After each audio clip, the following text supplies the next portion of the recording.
Daghan nato nga bisag sigig simba ang atong pagbati dili lang yapon haom sa pagbati nga nasinati sa mga santos, labi na gyud sa mga apostoles. Unsa may ilang gibati sa mga santos o sa mga apostoles na anila ang walay katapusan nga katagbawan, lasting satisfaction. Naasad nila ang walay pagkausab nga kalinaw, lasting peace. O labaw tanan na anila ang way katapusan nga kabalaan, lasting holiness. Lingi ay mong tupad ing nanaa ka ning tulok, naa kay complete sana satisfaction, lasting peace, lasting holiness. Naa parihata.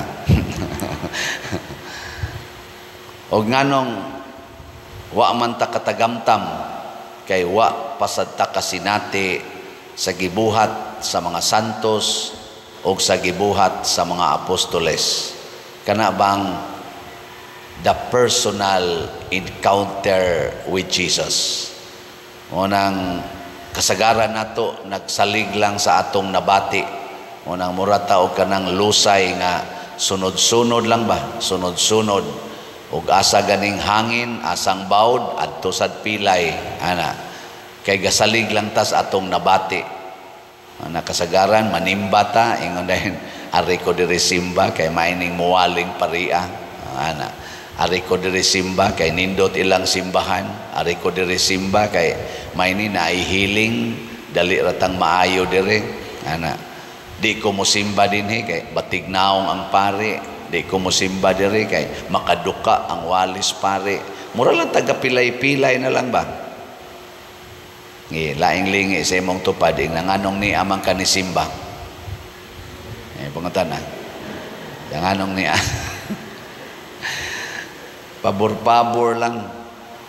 Ang tinuod nga encounter with Jesus, morning nahitabo ni Nathanael usa na nis pa mga pamaagi. Gaduda siya, ang iyang hunahuna wa makumbinsir nga naay maayo gikan sa Nazaret. Siya na bagoy maayo anang Nazaret, mao bagunay agianan sa tinuod nga Mesiyas. Wa na magdaghan og istorya si Felipe, niingon siya ngari og tan-aw, come and see. Come and see. Kana bang kita unta do na taan ang attitude bitaw nga mubuhat ko ani tungod kay nasayod kong anhin ako ma-encounter si Jesus. Anhin ako mahibalag, anhin ako mahimamat, anhin ako makita si Jesus. Nya kanusa man na mahitabo nga makakita kita Ginoo sama sa gibuhat sa mga santos, labi na sa mga apostoles o labaw tanan ni Mama Mary. Ang una ginatong buhaton ato gyung kalimtan ang atong kaugalingon. Mo na ingos Jesus, you cannot come to me unless you deny yourself. Di gyud ta kaduol ni Jesus basta ang atong kaugalingong gusto og mga pangandoy maoy nagdominate, maoy naghari sa atong hunahuna og kasing-kasing. Ikatulong lingi sa imong tupad ing naunsa roy imong gipangandoy. Unsa imong gipangandoy? Og para gay nas imong kaugalingon, maayo ko sa akong sakit, makalampos og eskwela, mulampos akong sana kanang mga anak, makabayad ko sa utang sa panauban. Dili na unta ko sigihag yaw-yaw sa akong mama, di na unta ko sigihag supak-supak sa akong mga anak, mausab unta ning utok aning akong bana, aning akong asawa, bisag unsa nala imong gipangayo para sa kaugalingon, you cannot encounter Jesus. Mao nang empty lang gyapon imong kaugalingon, kay ang imong na-encounter is your own self. Ang imo ra gyung kaugalingon, ang imo ra gyapon gi-entertain dinhi. Ana. Kalimti na tanan tuguti nga si Jesus maoy imong mabati, mo'y atong mabati. Mo na si Natanael nagtuon man to siya. Niya nagtuon siya kay bawo man gid siya nga why nindot nga magikan sa Nazaret, pero iyang gikalimtan ang iyang gitun-an og niingon siya, sige, akong adtuon og akong tan-awon si Jesus. Pag-abot niya dito, naadayon sila'y conversation. Nagkausap, ang Tagalog, nagkausap-usap, nagkaistoryahanay sila. Mao na to iyang encounter. Ilhan man anako ang nianhis misa nga naay-encounter ni Jesus, kay inigsugod usually ang ilang mata mo. Sana, mulagsik ba? Pero kana ganing why encounter ni Jesus, inigsugod usually ang mata mo, piroy mo anay. Ana. Maunay dangatan. Ang uban mo hinguyab. Ana. Ang uban magsigig tan-aw sa rilo. Sig tan-aw sa rilo. Ana. Maunay akong ilhanan, pero naaga ni encounter ni Jesus, ang mata mo. Murabag mo ana ba? Mao to nga pag-ingon ni Jesus, kani maoy tinuod nga Israelita, ingon dayos Nathanael, nganong nakailamang ka nako, nganong nakasulti man ka ana nako. Ingon dayos Jesus, nakit-an ti ka nga studios kay ka sa kaning scripture didto ilalom sa kahoyng igira. Kay mao man kuno style sa mga Israelita sa una, basta magtuon sila kasagaran, anha gid sila sa ubos sa dakong kahoy. Mao tong kit-an siya. Gidayeg siya ni Jesus. In short, ingon din siya, Ginoo, ikaw ang Mesiyas. Kita din siya sa Ginoo. Ingon din si Jesus, nituon na ba ka? Kay nakakita na ka nako, kay gisultihan ti kaani. Kung mosunod ka nako, mas makakita kag mas daghan pa. Mao na si San Juan, mao may nagsuwat aning unang pagbasa kaning gipadayag sa iyang pagsunod ni Jesus og sa pagtulun-an ni Jesus, labi na gid sa iyang pagpaningkamot, pagsangyaw, gipakita siya sa Ginoo didto sa langit, unsay nahitabo, unsay naong sa langit. Mo nang siya nagsuwat sa Revelation, Book of Revelation.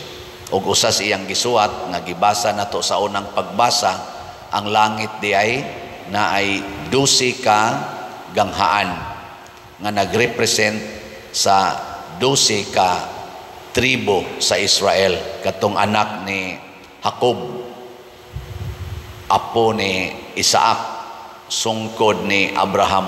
Mo ba na no kanang anak sa imong apo, sungkod ba na? Wasan mo kibaw. 12 man to kabuk, anak ni Jacob. Mao na to'y nagrepresent sa people of God. Ang kada ganghaan gisuwatan sangan sa 12 tribes of Israel matud pas unang pagbasa.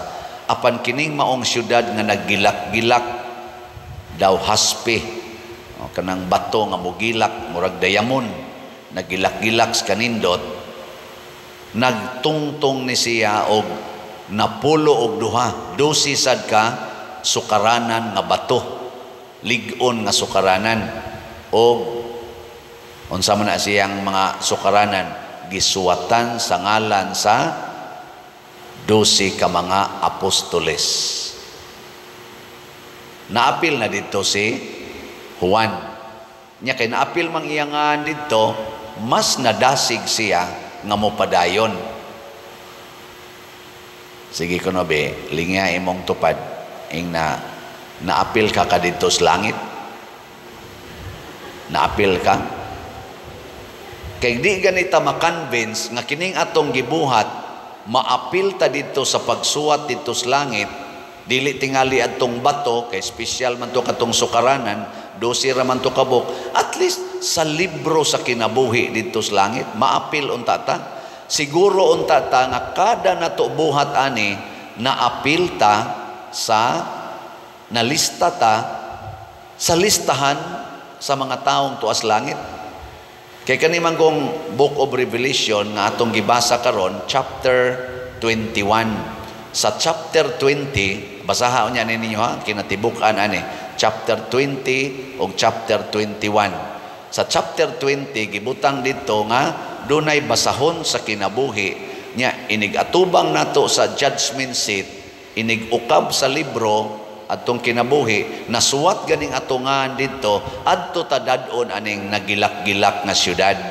Pero ang ato ganingan wa masuwat atong libro inig-ukab, adto ta iiksa sa nagdilaab nga kalayo nga linaw nga kalayo, pool of fire.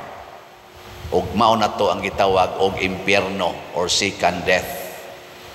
Mao nay nindot kayo nga inspiration unta nato nga adto unta ta masuwat sa libro. Bahala lang dita masuwat atong bato o katong ganghaan, kay kuan man to, representation man to siya kadto yung libro sa kinabuhi. Karon ang atong nasod nagkagubot tungod aning ni ang political chaos. Watak hibaw few days from now unsay mahitabo, kay murag agresibo kaayo ang matag panig. Kinsa may nagsultis tinuod, kinsa may nagbuhat sa kamatuoran ug sa hustisya ug kaangayan.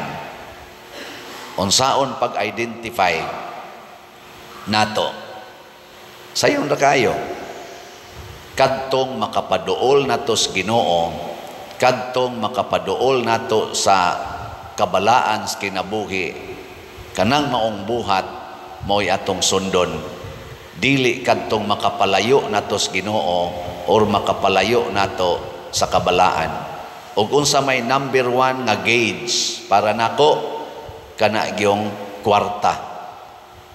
Kinsa ganitong nagsigig pangitag kwarta o gahom dinis kalibutan, maunay magdaan nato ngadtos yawa. Kinsa ganitong mag-promote o hustisya, pangalagad, paghigugma sa mga katawhan nga labinas natong mga kabos o sa pagsulbad aning mga problema, labi na ning porti nagyong mahalas palitonon, shortage pagyod. Kana ang mga taong mag-promote ni ana sa pagsulbad, mauna sila'y padong sa Ginoo. Gilingya imong tupad. Ginaon sa ro imong gipangita, kwarta o pangalagad. Sige, pangutan-a ba? Naon sa ro imong gipangita, kwarta, pangalagad.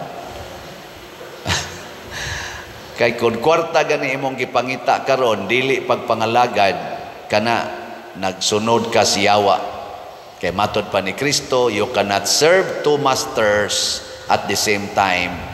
Dili pwede nimong alagaran ang kwarta ug ang Ginoo. Muna ang unag yung requirement ni Kristo, kung mo sunod ka nako, biyae ginatanan. Ingkaw niya, Lord, wa na mi kwarta. Ang Ginoo ay kabalaka, ako'y tuburan sa grasya, more than pas kwarta ang akong ihatag nimo, kwarta o kabalaan, nga di gyud mapalit og kwarta. Kwarta o kalinaw nga akong ihatag nimo, kanang kalinaw di gina mapalit og kwarta. Karon dagko na kay taggasto sa binilyon ang kanang ilang gideklarar diha anang social media, na karon sige silang hearing, binilyon ang atong gasto, binilyon ang nangawagta nga kwarta sa panudlanan sa atong gobyerno, nangutang pagani para lang yun mo spend aning binilyon, pero why naabot ngadto sa kadaghanan nga panginahanglan, why naabot sa mga gigutom, why naabot sa nanginahanglag mga karsada, why naabot sa nagkinahanglag mga nindot nga mga drainage aron dili na unta mulunop ang atong atong nasod, ang atong mga dagkong syudad. Way naabot ana kay napruibahan na sa atong katilingban karon. Muna muampo ta atong mga leader sa simbahan, sa mga religious groups o sa gobyerno, maghiusa ka ta, mga Pilipino, musunod tas Ginoo. Let us encounter Jesus, let us listen Jesus, and let us follow bisag lisod sa iyang mandate. Ug unsa may mandate ni Jesus, ibaligya ang tanan mong katigayunan ug ang halin ihatag ngadtos mga kabos.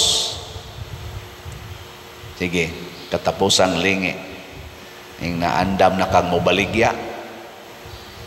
Andam na maingon gani ayaw sa may pagkayawan on pa na.